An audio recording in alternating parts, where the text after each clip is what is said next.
J'ai rien à dire. C'est obligé que tu parles. Que sous la menace. Ah. Ça me représente, c'est ça, pas vrai. Alors, אני מבקש מאדיר, כבוד הרב אדיר, אני מבקש ממך סליחה שאתה היחיד שלא מבין צרפתית ויש רובם ככולם הם מעדיפים בצרפתית. Oh, vous pouvez faire en hébreu. En russe, ça, sinon. Français ou en hébreu? Français, en français. Ah, bah d'accord. Pour la diffusion. En plus, nous sommes diffusés à travers le monde, comme un site francophone, donc Merci. je vais redonner, si vous le voulez bien, je vais redonner le chiour que j'ai fait hier aux dames, et qui en vérité mérite d'être dit même à des gens qui ne sont pas des dames. Ah, Qu'est-ce qu'ils sont? Traduit pour dire. Ouais. Il y a une question dans les... Ilou Nishmat Yosef Ben Chaim ou Myriam. Il y a une question dans les commentateurs du Chumash. Question qui est ramenée dans la Gemara Choulin. La Gemara Choulin, elle dit que les animaux des tzadikim, ils n'ont pas d'accident, il ne peut pas leur arriver un accident de transgresser la Torah, parce que ils appartiennent aux tzadikim. En takala le bemtam shel tzadikim. Comme ça, il est écrit dans la Gemara Choulin. Et la Gemara Choulin, elle avait un exemple de l'âne de Rabbi Pinchas Ben Yair. Rabbi Pinchas Ben Yair, c'était le beau-père, le gendre, de Rabbi Shimon. Et il y en a qui disent le beau-père. On ne sait pas. D'après le Yerushalmi, il y a écrit Choten, et d'après le Bavli, il y a écrit Chatan. Donc, il était peut-être son gendre, peut-être son beau-père. Toujours est-il que lui, il avait un âne, Rabbi Pinchas Ben Yair, et on dit que son âne, il mangeait jamais si une paille ou un fruit ou un légume n'avait pas été... on ne savait pas qu'il y avait... On avait prélevé les trumot et masrot sur le fruit ou l'herbe ou la paille, il ne mangeait pas. Ça fait que... Mais où ça, il ne mangeait pas, l'âne ne mangeait pas. Donc, et là-dessus, évidemment, la Gemara pose une question. Elle dit, voilà, tu vois que... Donc, tu vois bien que les animaux, des tzadikim, ils n'ont pas de takala, ils n'ont pas d'accident.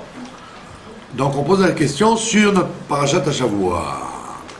Que dans la parashat de Chaye Sarah, il y a écrit que Eliezer est parti avec Asara Gemalim Migmalea Adonav, il est parti avec les 10 chameaux qui appartenaient à son maître.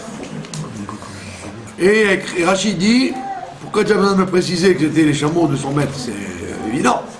Il dit non, parce qu'on les reconnaissait parce qu'ils avaient une muselière.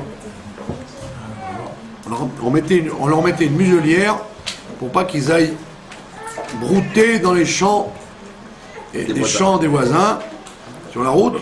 Et donc, pour pas qu'ils volent, pour pas qu'il y ait de gazelle, pour pas qu'ils volent le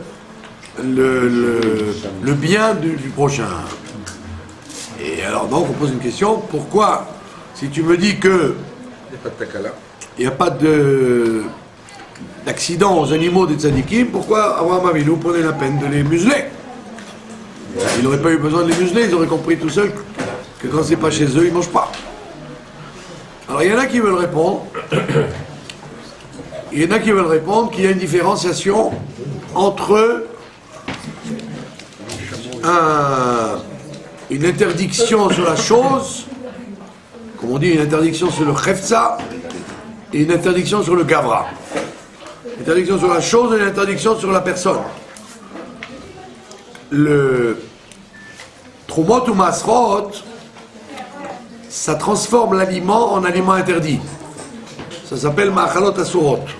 Donc l'aliment devient comme du cochon, ou comme la viande régulée, ou comme du khelev, comme de la graisse. Et donc, l'âne de Rabbi Pinchas ne pouvait pas manger un fruit ou un légume ou de la paille non prélevée parce qu'effectivement, ça s'appelle ma'achal atzur, ça s'appelle un aliment interdit. Alors que le gezel, le vol de la paille, s'ils allaient manger brouter dans un champ étranger, eh ben ce n'est pas l'herbe qui est interdite, c'est la personne qui fait une interdiction. C'est le gavra, c'est le gezel. Quand on profite d'un vol, on n'a rien changé sur l'objet lui-même. L'objet lui-même, il est toujours le même. Donc c'est pas sur l'objet qu'il y a un problème, c'est sur le bonhomme qui fait la chose. La preuve, c'est que si le monsieur s'est rendu compte qu'on lui a volé, il va renoncer, il va dire bon, bah tant pis, on me l'a volé, je ne le retrouverai jamais. Donc, le voleur devient propriétaire par le yush, par le renoncement du propriétaire. Donc on voit bien que, alors que si tu mélanges du lait et de la viande, tu peux 1000 ans après, ça restera toujours du lait et de la viande. Il n'y aura aucune possibilité d'enlever l'interdiction sur le lait et la viande. Alors que là, tu peux changer l'interdiction par le renoncement du propriétaire. Et donc ce qui était un gezel il y a 5 minutes peut devenir quelque chose de permis 1 minute après. Donc c'est pour ça qu'il y en a qui disent, voilà, c'était pas aussi grave l'histoire de Abraham Avinu. Donc comme c'était moins grave, alors effectivement, et peut-être que là-dessus, il n'y a pas besoin il n'y a pas de protection parce que c'est pas aussi grave. Et donc Abraham Avinu était obligé de museler les animaux, alors que Rabbi Pinchas ben Yair, il était obligé, parce que c'était une interdiction de la Torah, de manger quelque chose qui n'était pas prélevé. Ça, c'est une réponse qu'on essaie de donner pour comparer, en disant comment Rabbi Pinchas ben Yair était plus kadosh que Abraham Avinu. Ça, c'est on donne une réponse comme ça. En réalité, les Mefarshim, ils disent non, c'est pas une bonne réponse. Pourquoi c'est pas une bonne réponse? Parce qu'il y a dans une autre Gemara, il y a un Midrash qui nous raconte que un des Tanaïm qui était de la même génération que Rabbi Pinchas ben Yair, s'appelait Rabbi Ossi. Très, très célèbre, Rabbi Ossi. Une grande pointure. Une grosse pointure. Et on dit que Rabbi Ossi, un jour, il avait un âne qui était à lui aussi. Et Rabbi aussi, c'était comme un taxi, son âne. Il faisait des livraisons dans tout le pays. Et il vivait de ça, Rabbi aussi. Il louait son âne pour faire des livraisons de marchandises. Et il ramenait donc l'âne faisait des allers-retours avec la marchandise. Et un jour, on raconte que l'âne, il a livré. Donc ils avaient des fontes, des hottes qu'ils mettaient sur l'âne. Et ils mettaient la marchandise dans les hottes. Et ils allaient voyager avec.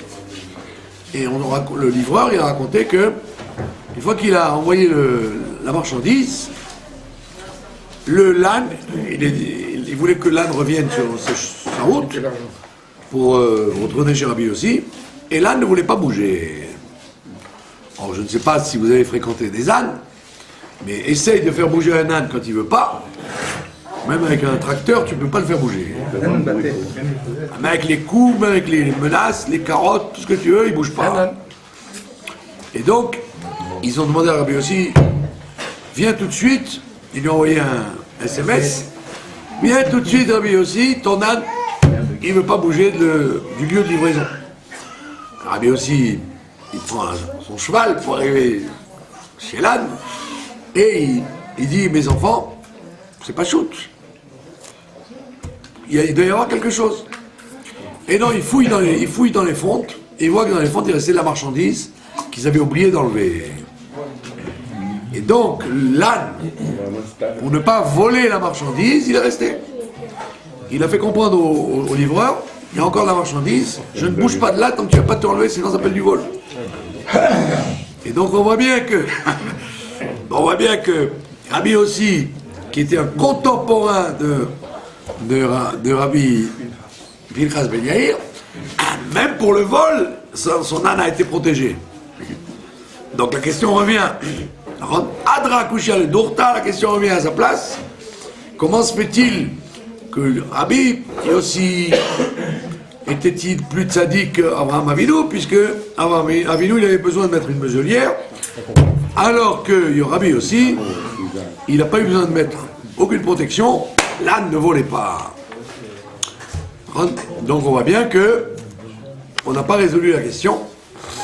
Alors il y en a qui veulent régler le problème en disant qu'en fait, Aliba de Emes, comme disent les Lituaniens, Aliba de Emes, Rabbi, comme Avraham Avinu, était sûr que ces chameaux ne mangeraient pas l'herbe des champs d'ailleurs. Mais il y a écrit En Somrim Alanes. On ne doit pas compter sur des miracles. Donc il muselait les chameaux par précaution, pour ne pas avoir besoin de profiter d'un ess qui n'aurait peut-être pas lieu. Donc Avraham Avinu, il était humble en disant peut-être que mes chameaux ne sont pas si kadosh que ça, et donc il vaut mieux que je les muselle. On essaie de répondre comme ça. Aliba de MS, qui savaient qu'ils étaient méritants, mais qui ne voulaient pas montrer qu'ils étaient méritants. Et donc cette réponse, qui est typiquement lituanienne des temps modernes, elle n'est pas tellement satisfaisante, elle n'est pas très halak. Donc c'est pour ça que... Hein, sur Rabbi aussi, Rabbi Pinchas, sur Rabbi Pinchas. Oui, c'est pas milieu du bien. Oui, ou sommaire à l'aise. non, oui, c'est pas qu'il était sommaire à la messe du tout, parce qu'au contraire, Il savait pas. au contraire, dès qu'elle arrivait dans un endroit où on ne pouvait pas manger, elle ne mangeait pas. Ou elle ne savait pas si on pouvait manger, donc celui qui fasse, il n'allait pas vérifier partout où elle mangeait, la bête. Non, il n'y a pas de question là-bas. La question, elle est sur Abraham Avinu tout seul. Eu égard la grandeur d'Abraham Avinu, il aurait dû dire c'est pshita que les chameaux ne mangeront jamais ailleurs que là où on leur permet. Donc pour comprendre tout ça, en vérité, il faut savoir que la chassidoute est venue très souvent, et c'est le grand problème des chassidim, c'est que la chassidoute, elle répond, elle parle d'un truc qui te semble complètement stable, et qu'en vérité, la chassidoute répond à une question que tu avais de l'autre côté. C'est la raison pour laquelle le Rabbi Rachab, des fois, il emmène des réponses dans ses livres à lui incompréhensibles, qui sont en vérité, qui peuvent être des réponses dans le Niglé, dans la Gemara ou dans le Midrash. Et là, on va voir la même chose ici chez nous. On dit que avant Matan Torah, les hommes ne pouvaient pas avoir un impact sur le monde matériel. Très classique, une mantra, un grand slogan de la Chassidoute, qu'avant Matan Torah, on ne pouvait pas jouer sur le chefza du monde, on ne pouvait pas jouer sur la matière, on pouvait jouer sur le gavra, avec sur soi, et dès qu'on agissait sur le chefza, juste après, ça n'avait plus aucun impact. Et donc, on peut comprendre que Avraham Avinu, lui, étant donné qu'il était avant Matan Torah, par son srout, il pouvait faire que les chameaux, ils aient kfitzat aderer. Le même matin où ils sont partis, ils ont fait les chameaux du désert, ils ont fait 5000 km dans la même journée. Ils sont arrivés à Aram Naharaim dans la même journée. Donc c'était le srout d'Avraham Avinu, de ne pas perdre de temps, kfitzat aderer. Mais de là à dire qu'il pouvait avoir un impact sur le chameau qui ne soit pas un voleur, ça non. Alors qu'après Matan Torah, l'homme il peut jouer sur les autres hommes qui vivent dans leur époque, sur les animaux, sur les végétaux, sur les minéraux. L'homme il peut être mashpia, il peut jouer sur le monde entier après Matan Torah, mais pas avant. Hein? Et donc on peut comprendre que 2000 ans après Avraham Avinu, puisque la Torah a été donnée, donc c'est normal que l'impact de Rabbi Pinchas Ben Yair sur le monde, il est évident. Donc non seulement il joue sur les gens qui sont autour de lui, mais c'est évident que ces animaux, même les animaux, ils ressentent les mitzvot comme lui les ressent. Comme lui ressent les mitzvot, eux ils les ressentent aussi. Puisque là-bas les Mefarshim posent une question. Pourquoi, quand on prélève Trumot ou Masrot, il n'y a pas besoin de faire la bracha? Il y a écrit que si quelqu'un il est tout nu, il peut prélever Trumot ou Masrot. On dit pourquoi tout nu? Parce que s'il est tout nu, il ne peut pas faire la bracha. Et de là on voit que quand tu prélèves Trumot ou Masrot, tu n'as pas besoin de faire une bracha. Tu fais le maasé, ça suffit. L'action suffit, pas besoin de faire la bracha. Donc on aurait pu imaginer que l'âne de Rabbi Pinchas Ben Yair, il prélève les Masrot, puisqu'il n'y a pas besoin de parler. Il n'y a pas besoin de dire la bracha. Et donc, avec la langue, il aurait pu pousser un peu de la paille, et donc il aurait pu prélever Trumot ou Masrot. Et donc là, de là on dit que les animaux des tzadikim, il n'y a pas de takala chez eux, il n'y a pas d'accident. Mais on ne peut pas leur demander de faire des nissim aux animaux. Pas à ce point-là leur demander de faire des nissim, d'être mahmir à ce point-là, d'aller prélever. Sinon, on irait voir les babas. D'aller prélever Trumot ou Masrot. Il y a un âne baba. Ah, c'est sûr que l'âne de Rabbi Pinchas Ben Yair, il était plus tzaddik et plus vrai que tous les babas qui circulent aujourd'hui dans le monde, les escrocs en barbe et chapeau, qui escroquent, Grande pointure. qui escroquent tous les naïfs juifs dans le monde entier. Et si vous voulez la liste, nous pouvons vous envoyer par SMS toute la liste des escrocs, baba, c'est Farad ou Ashkenaz ou Chassid, qui traînent dans les Dans les marchés, dans les rues. Nous avons les noms. dans les synagogues et les Bate Midrash du monde entier, Les noms des meneurs. ouais, pour prévoir et ils font comme Jean-Paul Belmondo explique, ils ventilent, ils viennent vous débarrasser de vos bijoux et vos euros que vous avez en trop. Donc le Rabbi Pinchas Ben Yair, il avait un âne très tzaddik, mais pas à ce point-là qu'on va lui faire un nes de prélever Trumot de Masrot. Ça veut dire qu'il aurait pu. Il aurait pu, mais on n'a pas besoin de faire ça. Donc on voit de là que Abraham Avinu, il n'avait pas le koar en fait. C'est pas parce qu'il était humble et qu'il pensait qu'il n'y aurait pas de nes, c'est sûr qu'il n'y aurait pas eu de nes. Puisque Abraham Avinu, il pouvait être mashpia sur lui, mais déjà il ne pouvait pas être mashpia sur des milliers de gens, et c'est évident qu'il ne pouvait pas être mashpia sur les animaux et sur les végétaux et les minéraux. Donc il y avait une... Il était au courant, donc il était obligé de... Voilà, donc comme il était au courant qu'il ne pouvait pas avoir d'ashpa sur le monde, donc quand il a mis les muselières, c'était normal.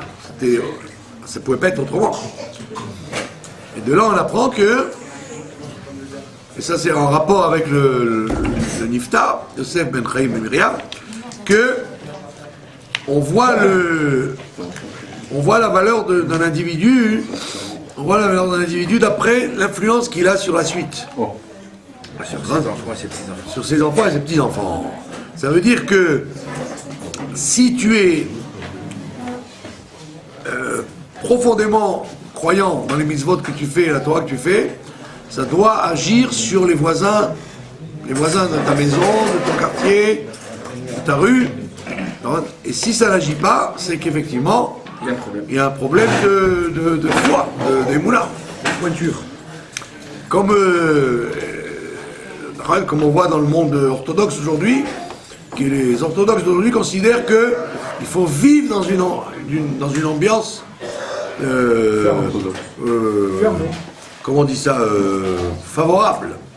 Alors qu'en réalité, d'après la Torah, tu devrais dire le contraire. C'est toi qui va fabriquer l'atmosphère et pas le quartier qui va influencer ton mode de vie. Non, tu dois être mashpia, même sans parler, ça veut dire. Rien que par ta présence, le fait que tu existes dans ce quartier, tu influences le quartier. Et c'est en réalité un test. Comme Rabbi Pinchas Ben Yair, qui ne faisait pas des cours à son âne pour lui dire ça on mange pas. Mais que c'était évident que l'âne était influencé par les mitzvot qu'il faisait lui-même. Et donc c'est un enseignement pour nous, hein, que comme on est convaincu, on arrive à influencer le monde autour de nous, et à l'envers, si on n'arrive pas à influencer le monde autour de nous, si on n'arrive pas, parce que des gens qui nous regardent, ils disent « Ah, j'ai envie de faire les mitzvot comme celui-là », il m'a tellement impressionné mon voisin que j'ai envie de faire Shabbat comme il fait Shabbat, et de faire les mitzvot comme il fait les mitzvot. Tant qu'on n'arrive pas à ça, c'est qu'en réalité, on est encore comme un juif d'avant Matan Torah. Alors que c'est un moyen de vérifier où on en est. Et donc c'est la même chose dans le décès de quelqu'un. Quand quelqu'un décède, on voit en vérité qui il est profondément en fonction des descendants qu'il va avoir. Et donc Yosef a le srout d'avoir un descendant comme notre ami le docteur, et qu'il y a des enfants, des petits-enfants, etc.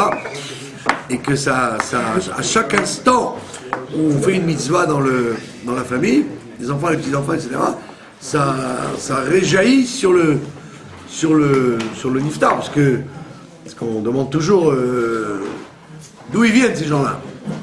Lui, il vient de mettre les tefilines, mais d'où vient-il? Alors on regarde son père, on regarde son grand-père, on dit ah, son grand-père. Donc son grand-père on lui met une médaille parce qu'il a un petit-fils qui a fait une mitzvah. Donc c'est un truc énorme de l'influence qu'on a sur ses descendants. Et donc Bezrat Hashem, le fait que quand on fait une bonne action, ça réjaillit sur tous les descendants. Donc ça veut dire qu'on est en fait, après Matan Torah, que les choses bonnes se transmettent de génération en génération, et elles ne s'éteignent pas. Je me demande ce qu'ils ont fait, mes deux grands-pères. Voilà, donc Bezrat Hashem, il y aura Aliyat Taneshama de Yosef Ephraim et Myriam, avec une famille qui est dans le Derer, le Rabbi Pinchas Ben Yair. On n'a pas aujourd'hui.